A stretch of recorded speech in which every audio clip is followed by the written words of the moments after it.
অবস্থা যেখানে আমাকে, আপনাকে, সকলকে কখনো না কখনো অংশগ্রহণ করতেই হয়। মনে করুন নিজের বাল্যকাল। আপনি পরীক্ষা দিতে বসেছেন। তাদের মধ্যে কিছু বালক এমন হয় যারা সারা বছর পরিশ্রম করে, পড়াশোনা করে, মন দিয়ে পরীক্ষা দেয়। কিন্তু কিছু বালক এমন হয় যারা নিজের আশেপাশে বসে থাকা বালকদের নকল করে আর পরীক্ষায় কৃতকার্যও হয়ে যায়। খুব খারাপ লাগে এটা ভেবে যে কেউ বিনা পরিশ্রমে পরীক্ষায় কৃতকার্য কি করে হতে পারে।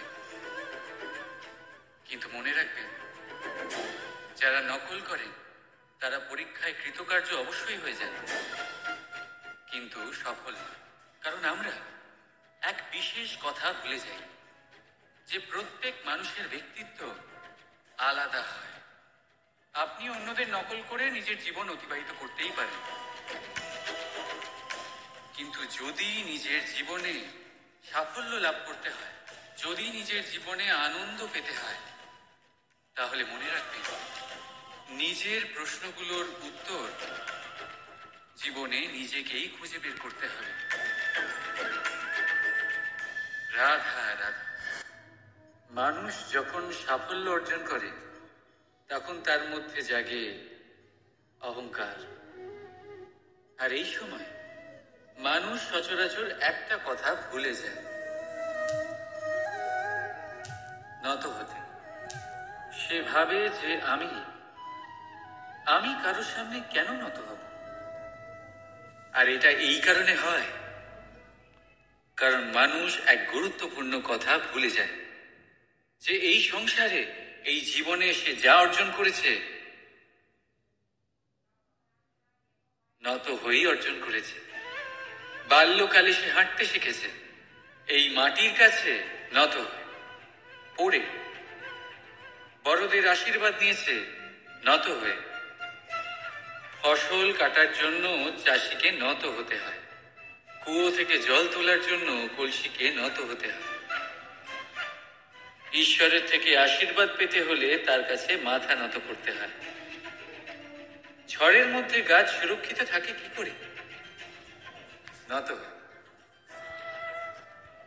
সম্মান কি করে অর্জন করা যায়? নত হয়ে।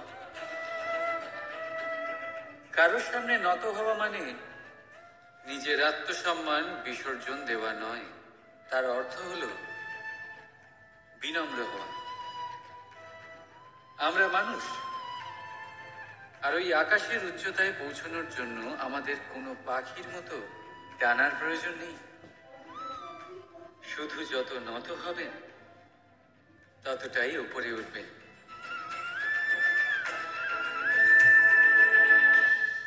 রাধা রাধা।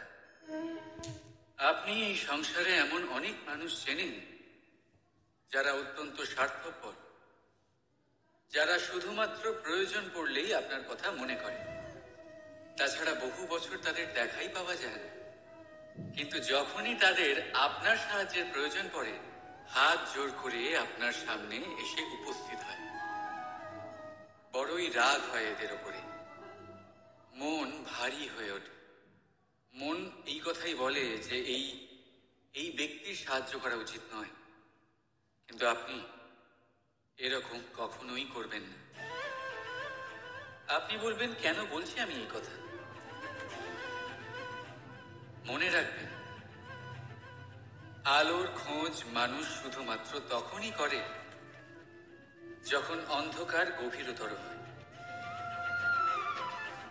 তাকে স্বার্থপর ভেবে নিজের মনকে বিচলিত করবেন না। নিজেকে আলো মনে করে আনন্দে থাকুন। ভাগ্যবান মনে করুন নিজেকে, যে কারোর বিপদের সময় তার আপনার কথা মনে পড়েছে, যে আপনি এই সংসারে কাউকে সাহায্য করার যোগ্যতা রাখেন। এই জীবনে কেউ স্বার্থপর বলে নিজের দৃষ্টিভঙ্গি কখনোই পাল্টাবেন না। শুধুই নজর রাখুন নিজের পরমার্থের ওপরে। মন প্রসন্ন হয়ে বলবে, রাধা রাধা। মানুষ প্রাণী এই মানুষ। যখন তার হাত খালি থাকে তখন তার চোখ স্বপ্নে ভরা থাকে। যখন হারাবার কিছুই থাকে না তখন অর্জন করার চেষ্টা করে যায় সে নির্ভয় হয়ে এগিয়ে চলে, প্রত্যেক সংকট প্রত্যেক বিপদের সম্মুখীন হয়। কিন্তু যখন হাত ভরে যায় তখন স্বপ্ন দেখাই বন্ধ করে দেয় সে। যা পেয়েছে তা যাতে হারিয়ে না ফেলে সেই ভয় সংকট ও বিপদের সম্মুখীন হওয়া বন্ধ করে দেয়। সেই পথটাই ভুলে যায় যাতে চলে সে সাফল্য অর্জন করেছে। এটা অনুচিত। জীবনে যে কোনো পরিস্থিতি আসুক, যে কোনো অবস্থায় থাকুন, আহ্বানগুলোকে স্বীকার করুন। কারণ যদি আপনি সেই আহ্বান স্বীকার করেন তবেই আপনি এই সংসারকে কিছু দেওয়ার উপযোগী হয়ে উঠবেন। যদি সফল হন তাহলে এই সংসারকে নেতৃত্ব দিতে পারবেন, আর যদি অসফল হন তাহলে শিক্ষা পাবেন যে কি করা উচিত নয়। তাই জীবনে আহ্বান স্বীকার করুন, দুশ্চিন্তা নয়। রাধা রাধা। কৃষ্ণ, আমি তোমাকে সর্বদা সম্মানের চোখে দেখেছি। আমাদের শরীর প্রকৃতির সর্বশ্রেষ্ঠ রচনা। যে অঙ্গ প্রত্যঙ্গ আমরা লাভ করেছি প্রত্যেকটির মধ্যে একটি নিজস্ব বার্তা রয়েছে। একটু ভেবে দেখুন, দুটি চোখ দিয়েছে দেখার জন্য, দুটি কান দিয়েছে শোনার জন্য, নাসিকাও আছে দুটি, দুটি হাত দিয়েছে দ্বিগুণ পরিশ্রম করার জন্য। কিন্তু জীব শুধুমাত্র একটি। তার উপরেও তীক্ষ্ণ বলিষ্ঠ দাঁত দিয়েছে তার রক্ষার জন্য। কখনো ভেবে দেখেছেন কেন?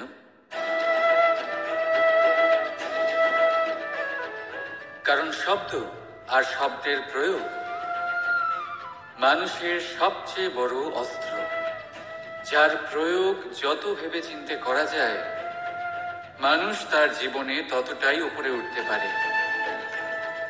তাহলে মনে রাখুন, দেখুন, শুনুন আর বুঝুন বেশি, বলুন কম।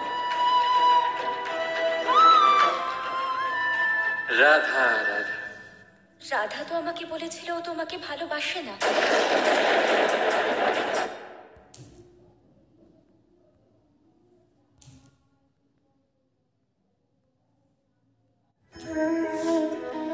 ঘৃণা, প্রেম, রেগে যাওয়া, মান ভাঙানো, ভুলে যাওয়া, এই সকল অনুভূতি মানুষের জীবনে অত্যন্ত গুরুত্বপূর্ণ। মানুষের এই অনুভূতিগুলো না থাকলে মানুষ একটা যন্ত্রের থেকে বেশি আর কিচ্ছু না। কিন্তু এই অনুভূতি আপনি ভুল দিকে চালিত করলে এরাও আপনাকে আর মানুষের মতো বাঁচতে দেবে।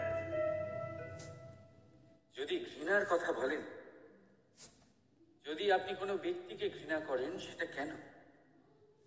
ব্যক্তিকে ঘৃণা করবেন কেন? ঘৃণা করুন তার স্বভাবগুলিকে, সেই স্বভাবগুলিকে যা সেই ব্যক্তিকে অপ্রিয় করে তুলছে। কারণ স্বভাব পাল্টানো যায়। সেইভাবেই রাগ করুন, কিন্তু তাদের কথায়, তাদের উপরে না। কারণ কথা বদলে দেওয়া সম্ভব। ভুলতে হলে ভুলুন তাদের ত্রুটি, তাদের নয়। কারণ ভুল অবশ্যই শুধরে নেওয়া যায়। প্রেম করুন তবে তাদের আত্মার সাথে, তাদের অনুভূতির সাথে, শরীরের সাথে নয়। কারণ শরীর হলো নশ্বর। বলুন কিন্তু খারাপ ভাবে নয়, ভালোবেসে। রাধা রাধা। এই পুকুর দেখছেন আপনি? বাচ্চা, বৃদ্ধ, যুবক, যাকেই আমি জিজ্ঞেস করব এটার উত্তর সেই একই হবে। উত্তর তখনই বদলাবে যখন প্রশ্ন এটা হবে যে আপনি এই পুকুরে কি করতে চান। কেউ বলবে আমি এমনি এর পাড়ে বসে এই জল স্পর্শ করে ঠান্ডা হাওয়ার আনন্দ অনুভব করতে চাই। কেউ বলবে আমি এই পুকুরে সাঁতার কাটতে চাই, কেউ বলবে কাগজের নৌকা বানিয়ে আমি এতে ভাসিয়ে দিতে চাই, কেউ বলবে আমি মাছ ধরে নিজের জীবন যাপন করতে চাই, ইত্যাদি ইত্যাদি। আপনাকে একটা কথা বলে রাখি, আমাদের জীবনও এই পুকুরেরই মতন, একই রকম। কিন্তু আমরা এই জীবন নিয়ে কি করব সেই সিদ্ধান্ত আমাদের। এই পুকুরে আপনি মুক্তও পাবেন, আবার পাঁকও পাবেন। যদি আপনি মুক্ত পেতে চান তাহলে এই পুকুরের গভীরে আপনাকে যেতে হবে, ততটাই চেষ্টা করতে হবে যতটা করলে আপনি সেই মুক্ত অর্জন করতে পারবেন। না হলে শুধু পাঁকে হাত পড়বে। তাই যা আমি সর্বদা বলে থাকি, সিদ্ধান্ত আপনার। রাধা রাধা। জীবন থাকলে লক্ষ্য অবশ্যই থাকবে। যদি লক্ষ্য থাকে তার পথ অবশ্যই থাকবে। যদি পথ থাকে তাহলে বাধা অবশ্যই থাকবে। আর এর উপরেই নির্ভর করে যে আমরা জীবনে সফল হব না অসফল, পুরস্কারের ভাগীদার হব নাকি তিরস্কারের। মনে করুন আপনাকে একটা কাজ করতে হবে, আপনাকে পর্বত আরোহণ করতে হবে, আর সেই পথের ঢাল আপনাকে একাধিকবার ফেলে দেবে, পাথর আপনাকে একাধিকবার আহত করবে। এই অবস্থায় কি করবে? সাধারণ মানুষ বেছে নেয় প্রতিশোধ। সেই পর্বতকে নষ্ট করে দেওয়ার চিন্তা ভাবনা করে, তার ভিতকে নড়িয়ে দেওয়ার কথা ভাবে সেই মানুষ। কিন্তু পর্বতকে তো কেউ নষ্ট করতে পারে না। তাই অসফল হওয়ার সাথে সাথে কুখ্যাতিরও ভাগীদার হয়ে যায় সে। দ্বিতীয় পথ হলো পরিবর্তন। যদি আপনি সেই পর্বত ভাঙার পরিবর্তে তাতে সোপান তৈরি করেন, তাহলে আপনিও সেই পর্বতে উঠতে পারবেন, অন্য কেউও তাতে উঠতে পারবে, আগামী প্রজন্মও তাতে উঠতে পারবে, আর সেই আগামী প্রজন্ম সর্বদা আপনার সুনাম করবে। তাই জীবনে প্রতিশোধ নয়, পরিবর্তন বাঁচুন। বদলা নয়, বদল বেছে নিন। আপনার বাধা আপনার বন্ধু হয়ে যাবে।